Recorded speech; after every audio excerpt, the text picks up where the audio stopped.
Say hypothetically you aren't going to go to the gym. It means, and you have a full-time job and you decide to go in the morning. It means you having to get all your stuff ready the night before. It means putting your gym kit together. It means getting your clothes together. It means having a shower in the gym. It means then going to work, maybe a different route. All those things can be are several steps in a process of just going to the gym. Mm-hmm. And if you actually break any one of them, you're actually back at square one, and then you'll start taking time where you say, I'll go and do it tomorrow, or I'll go the day after, because you can't be asked to go and get your gym kit in order, all right, because you're tired or whatever. But if you actually just make one little step at a time, and almost people talk about muscle memory and things like this, but you drill it into yourself until it becomes a habit, then move each step. This is not a short game. Everyone's looking for the short game to win, and it doesn't work like that. So, it's about instant gratification. I want to lose 30 pounds in 30 days. Mm-hmm. Be realistic about it. And that's the problem with David Goggins, because of simply what he does and what he espouses. The idea that you can do anything. And remember, the idea that you can do anything and become anything you want if you work hard enough is one of the big lies the West feeds the population.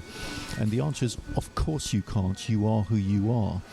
But that is one of the sources of resentment and bitterness and jealousy. Because, of course, one of the main things that determines how much you get is luck. Yeah, look, I am a believer in that, though. I think you're in control of your destiny and your future as well. There is an element of luck, I've got no doubt about that. But they talk about preparation and opportunity. Luck is a combination of preparation and opportunity. You've got to be able to do that. But some people just have great luck. If you actually look at someone like, I'd use the example of Margaret Thatcher, for example. She didn't actually get into Oxford University the first time round. She was put on a waiting list. The luck side of it for her was that someone dropped out, and then she actually then went on to university, into Oxford, and then from Oxford she was able to become president of the Conservative Union over there. And from there, it's led her on a political path to where she is today. It's still statistical. So out of 20 potential Margaret Thatchers, the one we got was the one who happened to have the person drop out of university ahead of her. And so I get there is an element of luck. But I do believe you have the capabilities of determining your life. And it comes down to the choices you make. Are you making good choices, or are you going to make bad choices? Do you see what the nice thing about what I like about Jordan Peterson is that aiming low enough means that you're not giving yourself unrealistic expectations. So if you keep on adjusting your aim but not going too high, you're going to reach self-optimization. Whereas the problem with David Goggins is overreaching and being constantly goal-focused and not understanding what the real point of life actually is. That's the problem you've got. You see, the people who take responsibility also work out all sorts of different ways of being in control. So, for instance, oh no, why am I getting wet? Why is it raining on me? Well, then you have to think, I can't stop it raining. Oh no. Well, you can change your perception. You can say, actually, I like getting wet. Or you can say, I'll have an umbrella, or I'll stay in. Or I'll put a raincoat on. So there's all sorts of ways of taking responsibility, or simply not losing the control, because ultimately responsibility is part of control. So a victim mentality is abrogation of any kind of control, any kind of, shall we say, meaningful control. Because then, of course, people who are victims seek to control their environment in pathological ways. So if you're a victim, you work out ways of getting people to look after you, getting people to take responsibility for you. And that is not a healthy way. That's not a healthy state of affairs at all. Yeah, because I mean, I've come across many people who will get easily upset, and they look for a hug and everything. And that's people. Some could even say that it's an anchor that they actually get, because I used to struggle, because when my daughter was a bit younger, there was a time when I would hug her and there's a time when I wouldn't. And when she looking for attention of getting a hug, I wouldn't give it to her, because it was just anchoring in that actually, which wasn't going to serve her in effect. Now, there was hugging her to let her know that you love her and care about her and things like this. But when she was actually dealing with something very distressful, I would avoid hugging her, even though every part of my instinct as a father was to do so. But the thing is, I didn't believe it was actually going to serve her, because all it would do, it was actually give her that crutch to then not to be self-reliant. Does that make sense? You probably disagree with me. No. I see where you're coming from, and having a 4-year-old son, I get exactly what you mean, because if he's being naughty and he sees that I am disapproving, then he wants reassurance by getting a hug. And of course, as you say, as a dad, you desperately want to hug and reassure your child, but you know that that's not necessarily the best thing for them. No, so there you go. So what traits do you think people need to be looking for in case of they're suffering of some aspects of victim mentality that they need to eradicate from their lives? Well, just having a think about it,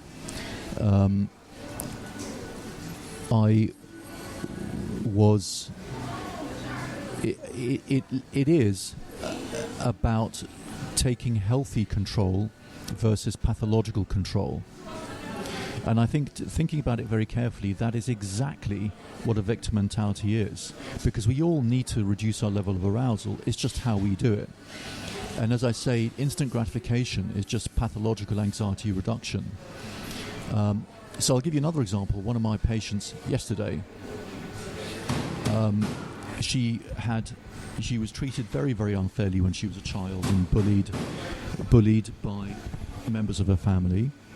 And one of the options that we had on the table was that she had been traumatized and had post-traumatic stress disorder. So I took her on a reprocessing session, and we worked out together that actually she wasn't traumatized directly by the bullying. She had a very reasonable response, which was anger and questioning and not accepting. But what happened to her was that she was then criticized for her response, and as a child she then absorbed this into her self-esteem. In other words, you're always angry, you're stubborn, you don't listen. And so she had absorbed into her that she's an angry person who is stubborn and who's not allowed to ask questions.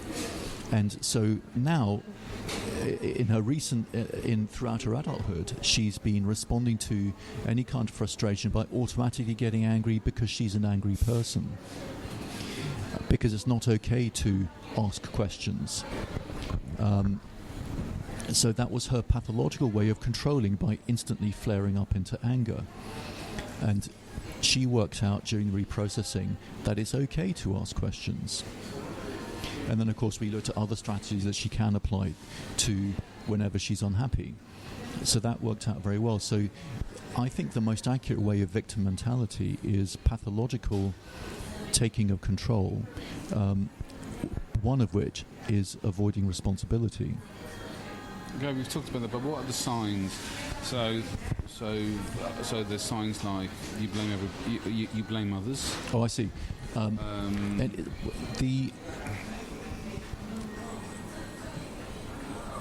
If you feel if they make you feel that you have to look after them, that's a very good sign of victim mentality, because someone who appears that they don't need looking after is someone who's simply getting on with it. And then, of course, you can be collaborative with them. But, of course, what's interesting is that humans are designed to want to help others. We're designed to do that because we're tribal. So, although, of course, in a survival situation, it's every man for themselves or woman for themselves, on an everyday collaborative basis, we're designed to want to help people, which is why people give you an unexpected amount of help if you ask for it.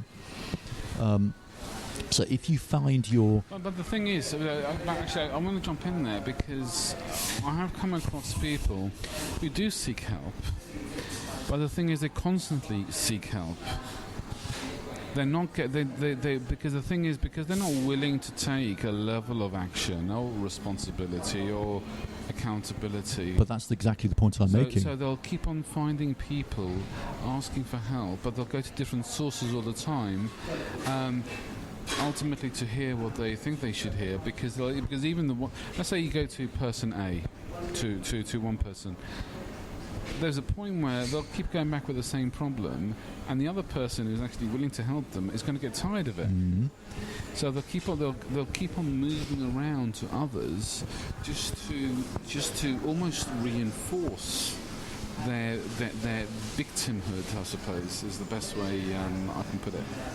They just keep on looking for reinforcement. Oh, you poor person, you this. See, this so there's a level of understanding, but the thing is, they still don't do anything about it. Well, that's right, because that's their pathological way of seeking control. And if you understand that, then bullies are victims too, because they have a pathological way of seeking control without taking any responsibility. And for instance, people who are addicts, they have a victim mentality. People who self-harm, recurrent self-harmers, they are victims of their pathological control. And also David Goggins is a victim, actually, of his pathological taking of control by relentless goal-seeking to fill his empty void.